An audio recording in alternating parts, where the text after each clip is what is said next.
Il y a quelques semaines de cela, les services de renseignement ont intercepté plusieurs communications entre un individu et des chefs terroristes portant sur des détails des positions des forces de défense et de sécurité intérieure, des volontaires pour la défense de la patrie, ainsi que sur les opérations militaires.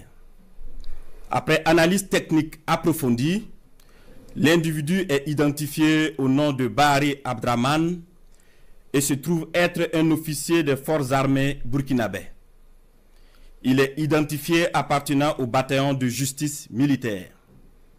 La recherche d'informations sur lui dans son corps d'appartenance va permettre aux agents de renseignement de découvrir que l'officier est en situation d'absence irrégulière depuis quelques semaines et fait l'objet de procédures pour désertion. La surveillance des communications du lieutenant déserteur Bahari Abdraman va donner des liens supplémentaires qui vont intéresser les services de renseignement, notamment avec un officier des forces armées du nom de Compaoré Joani, un ancien sous-officier de l'armée burkinabè du nom de Zerbo Laoko, un officier en service au Centre intégré des opérations du Burkina Faso, le commandant Ouedraogo Frédéric, un officier des forces armées en stage dans un pays européen, mais déserteur depuis un bout de temps et ayant rejoint Abidjan du nom de Kaboré Constantin. Le travail minutieux des services de renseignement va révéler un grand complot en préparation contre notre pays, dont le but ultime est de semer le chaos total en vue de placer le pays sous tutelle d'une organisation internationale à mesure de reprendre le contrôle dans 10 ou 20 ans selon les instigateurs. Des informations sensibles ont été passées aux terroristes en vue d'accentuer les attaques contre les forces combattantes et les civils dans le but de susciter la révolte contre les autorités. Aussi, d'autres stratégies ont été développées pour désorienter les services de renseignement afin de les amener à faire des arrestations massives au sein des forces de défense et de sécurité intérieure et espérer ainsi créer des frustrations et un sentiment de peur. La manipulation est menée également à travers des messages diffusés pour susciter injustement certains et d'autres messages envoyés à des chefs de corps pour leur faire peur en indiquant qu'ils seront arrêtés car étant sur une soi-disant liste noire.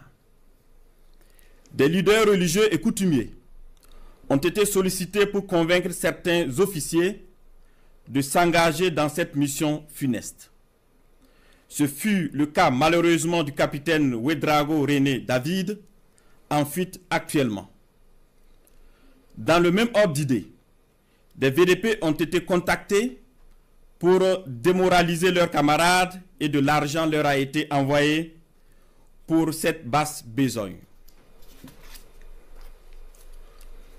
Tous ces stratagèmes perfides ont été développés dans le seul but de déstructurer l'armée et semer le chaos. Les services de renseignement ont suivi la manœuvre qui devrait aboutir, selon le plan des comploteurs terroristes, le mercredi 16 avril 2025, à un assaut sur la présidence du Faso par un groupe de soldats recrutés par les ennemis de la nation. Cet assaut devrait être mené au même moment que plusieurs attaques terroristes d'envergure pour occuper les vecteurs aériens à défaut de pouvoir les détruire au sol. Quelques jours avant la mise en œuvre de ce projet diabolique, des VDP et soldats patriotes se sont présentés dans plusieurs services, notamment au renseignement et à la présidence du Faso, pour dénoncer le coup en préparation. Ces dénonciations se sont poursuivies jusqu'au mardi 15 avril 2025 et ont permis d'arrêter des cerveaux de la manœuvre à Ouagadougou et d'autres en fuite vers la Côte d'Ivoire. Il faut noter que les cerveaux à l'extérieur du pays sont tous localisés en Côte d'Ivoire, y compris le nommé Bahari Abdraman. Le complot se poursuit activement depuis leur centre des opérations à Abidjan, avec pour objectif de semer le chaos au Burkina Faso avant le mois de juin. Les services de renseignement poursuivent leurs actions de surveillance et tiendront l'opinion nationale au courant de toute évolution de la situation. Plusieurs autres personnes impliquées sont suivies et assumeront les conséquences de leurs actes le moment venu. Nous invitons les populations à rester sereines et vigilantes et à signaler toute activité suspecte. Quant aux vaillantes forces combattantes, nous les encourageons à poursuivre leur mission avec détermination tout en restant vigilantes. La patrie ou la mort, nous vaincrons.